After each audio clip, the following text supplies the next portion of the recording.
चलिए बात करते हैं इतिहास की सबसे बड़ी चोरी की। एक ऐसी लूट जिसने एक पूरे देश का भविष्य ही बदल दिया। ये सिर्फ इतिहास का एक पन्ना नहीं है, ये एक बहुत ही सावधानी से रचा गया अपराध है। तो आइए इस पर गहराई से नजर डालते हैं।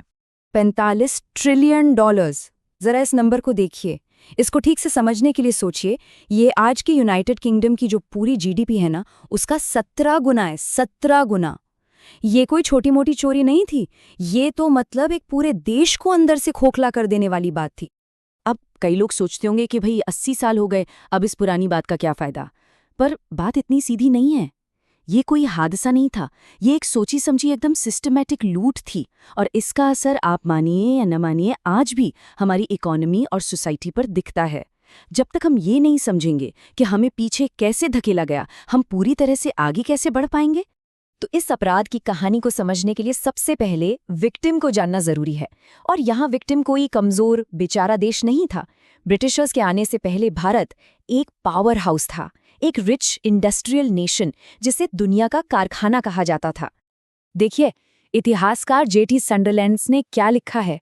उन्होंने कहा कि भारत यूरोप के किसी भी देश से कहीं ज्यादा बड़ा इंडस्ट्रियल और मैन्युफैक्चरिंग नेशन था। हमारे टेक्सटाइल्स, हमारे कपड़े पूरी सभ्य दुनिया में मशहूर थे। तो ये जो इमेज है ना कि हम सिर्फ एक खेती बाड़ी वाला देश थे, वो बिल्कुल गलत है। हम एक इंडस्ट्रियल सुपर पावर थे। चलिए इसे नंबरों में देखते हैं। 18वीं सदी में दुनिया की पूरी जीडीपी में भारत का हिस्सा कितना था? 27%। 27%। ये पूरे यूरोप के टोटल शेयर से भी ज्यादा था। सोचिए, हम वर्ल्ड इकोनॉमी के सेंटर में थे। और फिर 200 साल की ब्रिटिश हुकूमत के बाद क्या हुआ? 1947 में ये देखिए, वो 27% गिरकर सिर्फ 3% रह गया। और ये कोई एक्सीडेंट नहीं था, ये एक प्लान के तहत की गई आर्थिक तबाही थी। तो सवाल ये है कि ये तबाही हुई कैसे? ब्रिटिशर्स ने सीधे सीधे हमारी इकोनॉमिक बैकबोन, हमारी रीढ़ की हड्डी को तोड़ने का प्लान बनाया। उन्होंने हमारे सबसे बड़े, सबसे जरूरी उद्योगों को टारगेट किया और एक एक करके खत्म कर दिया। और हमारे वो 3 मेन पिलर्स कौन से थे? जहाज निर्माण, कपड़ा उद्योग और स्टील। हमारे जहाज इतने बेहतरीन थे कि वो ब्रिटिश जहाज़ों से भी ज्यादा चलते थे। हमारा कपड़ा पूरी दुनिया खरीदती थी और हमारा स्टील बनाने का तरीका बहुत एडवांस था। इन्हीं तीनों को निशाना बनाया गया। चलिए कपड़ा उद्योग का हाल देखते हैं। वो उद्योग जिसका वर्ल्ड ट्रेड में 25% हिस्सा था, उस पर 80% का टैक्स लगा दिया गया।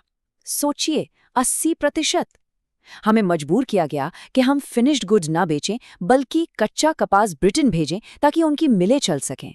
और जो सबसे क्रूर बात थी, हमारे कारीगरों के अंगूठे तक काट दिए गए ताकि वो दोबारा कभी बुनाई ही न कर सकें। हाँ, पर यहाँ एक सवाल उठता है और बहुत लोग पूछते हैं कि ठीक है, ये सब हुआ, पर उन्होंने हमें रेलवे तो दी।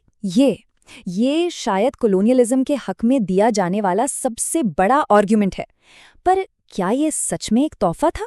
चलिए इसकी सच्चाई देखते हैं। असलियत ये है कि रेलवे भारत के लिए नहीं बल्कि ब्रिटेन के लिए थी, लूट का एक और जरिया। इसका असली मकसद था भारत के अंदर से कच्चा माल बंदरगाहों तक ले जाना, और सारा फायदा वो जाता था ब्रिटिश इन्वेस्टर्स को। और पैसा किसका लगा? भारतीय टैक्स पेयर्स का। और मजे की बात देखिए, ये रेलवे अमेरिका में बनी रेलवे से 9 गुना 9 टाइम्स ज्यादा महंगी थी। क्यों? क्योंकि इसका स्टील, इसके नट बोल्ट सब कुछ ब्रिटेन से इंपोर्ट होता था। नतीजा, हमारा अपना स्टील उद्योग तबाह हो गया। इतिहासकार रोमेश चंद्र दत्त ने इसे साफ साफ लिखा है। मकसद था भारत को ग्रेट ब्रिटेन के इंडस्ट्रीज के नीचे लाना और भारतीयों को सिर्फ कच्चा माल पैदा करने वाला बनाना। मतलब भारत को सिर्फ एक बाजार और रॉ मटेरियल का सप्लायर बनाकर रख देना था, पूरी तरह से डी इंडस्ट्रियलाइज करना। तो हमने ये तो देख लिया कि क्या बर्बाद किया गया। अब समझते हैं कि ये सब कैसे किया गया। ब्रिटिशर्स ने एक फूल प्रूफ 3 हिस्सों वाली मशीन बनाई थी पैसा निचोड़ने के लिए।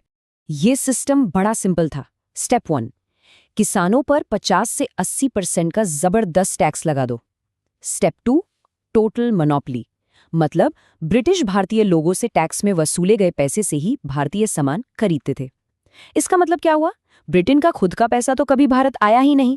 और स्टेप 3, करेंसी पर कंट्रोल। बाहर के देशों को अगर भारतीय सामान चाहिए तो उन्हें सोने चांदी से काउंसिल बिल्स खरीदने पड़ते थे। और ये सोना चांदी सीधा लंदन की तिजोरी में जाता था, जबकि भारत में सिर्फ कागज के नोट रह जाते थे। और इस पूरे सिस्टम का नतीजा क्या निकला? करीब 190 साल तक भारत की जीडीपी ग्रोथ रेट 0 के आसपास रही। 0। एक इकोनॉमी जो दुनिया पर राज कर रही थी, उसे पूरी तरह से रोक दिया गया। लेकिन ये लूट सिर्फ पैसों की नहीं थी। शायद इसका सबसे गहरा और लंबा असर हमारे दिमाग पर, हमारी साइकोलॉजी पर हुआ, और वो जख्म आज भी हरे हैं। थॉमस मैकॉले ने 1835 में अपना इरादा बिल्कुल साफ कर दिया था। वो एक ऐसा क्लास बनाना चाहते थे जो खून और रंग से तो भारतीय हो, पर अपनी पसंद, अपने विचारों और अपनी सोच में पूरी तरह से अंग्रेज हो। ये मेंटल कॉलोनाइजेशन का ब्लूप्रिंट था। इसे समझने के लिए एक बहुत पावरफुल मेटाफोर है, एक सर्कस का शेर। सोचिए, एक रिंग मास्टर शेर के बच्चे को उसकी माँ से छीन लेता है, उसे भूखा रखता है और फिर उसे खाना देकर खुद को उसका मसीहा दिखाता है। धीरे धीरे वो शेर शिकार करना भूल जाता है, अपनी ताकत भूल जाता है और पूरी तरह से उस रिंग मास्टर पर डिपेंडेंट हो जाता है। यही ब्रिटिशर्स ने भारत के साथ किया। हमारी कल्चर, हमारी एजुकेशन, हमारा सेल्फ बिलीफ, सब कुछ सिस्टमैटिकली तोड़ा गया ताकि हमें ये यकीन हो जाए कि हम उनके बिना कुछ भी नहीं हैं। और इस मेंटल स्लेवरी की लेगेसी आज भी जिंदा है।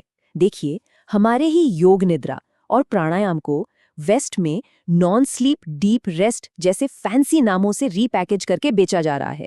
वो कॉलोनियल ब्यूरोक्रेसी, जिसका काम सिर्फ लूटना था, आज़ादी के बाद करप्शन का टेम्पलेट बन गई। और सबसे ज्यादा दुख की बात, आज भी ऐसे लोग हैं जो मानते हैं कि वेस्टर्न ही सुपीरियर है और अपनी ही हिस्ट्री और कल्चर को नीची नज़र से देखते हैं। और ये सिर्फ हमारा नजरिया नहीं है। एक अमेरिकन हिस्टोरियन विल डुरैंट जब भारत आए और यहाँ के हालात देखे तो उन्होंने लिखा, भारत पर ब्रिटिश विजय एक महान सभ्यता पर हमला और उसका विनाश था। ये पूरे इतिहास का सबसे बड़ा अपराध है। जब बाहर से कोई ये देख रहा है तो हम इसकी सच्चाई को कैसे नकार सकते हैं? तो आज का सबसे बड़ा सवाल यही है, रिंग मास्टर तो चले गए, पर क्या सर्कस खत्म हुआ है? जब तक हम अपने दिमाग को इस कॉलोनियल माइंडसेट से आज़ाद नहीं करते, जब तक हम अपनी हिस्ट्री को उसके सही रूप में नहीं समझते, तब तक शायद हम सब उस सर्कस के शेर की तरह ही हैं जो अपनी असली ताकत ही भूल चुका है।